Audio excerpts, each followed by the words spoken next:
Қыздар, баршаларыңызға қайырлы күн. Бүгін осындай керемет жаппасайдың рецептімен бөліскім келеді. Бұл өте жеңіл әрі дәмді болып шығатын тағамдардың бірі. Төменде міндетті түрде қажетті құрамдағы ингредиенттерді жазып кетемін. Менімен бірге болыңыздар, барлығын түсіндіріп, көрсетіп, айтып беремін. Алдымен бізге ет керек. Сиыр етін видеодағыдай көрсетілгендей етіп түрпіштеп турап аласыздар. Сәбізді де осындай түрпіштеп турап аласыздар. Пиязды ірілеу қылдыруға болады.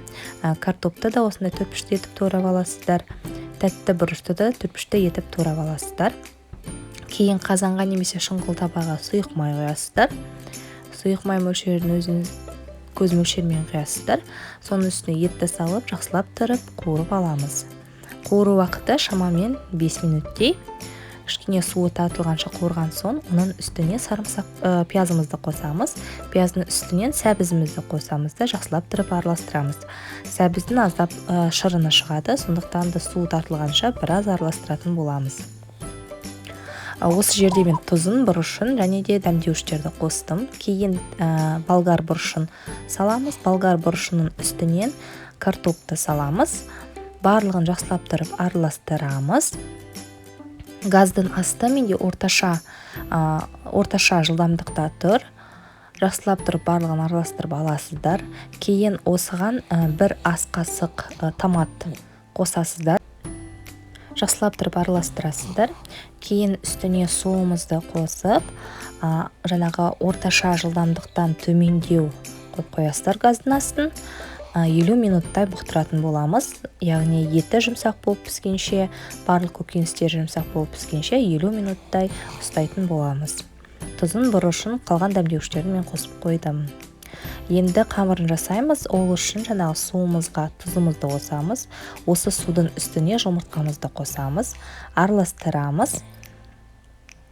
Енді бір уыс ұн аламыз, соның үстіне суымызды құйып, егер қажет болса тағы да ұн қосатын боламыз. Себебі әркімнің ұны әр түрлі болуы мүмкін, сорттары басқа болуы мүмкін.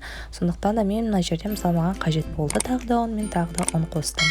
Ұн қосып, жақсылап тұрып, жаңағы жаймаға елейтіндей етіп, қатты етіп тестамызды елеп аламыз.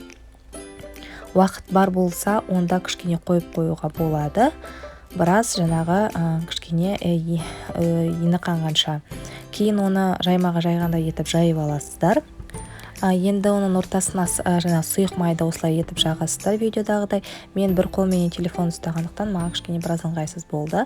Содан кейін жайманың ортасын осылай жауып, жаңағы қамырды дайындап қоясыздар. Кейін жаңағы қайнап тұрған, 50 минуттан кейін қайнап тұрған сорпаға осылай етіп салып шығасыздар.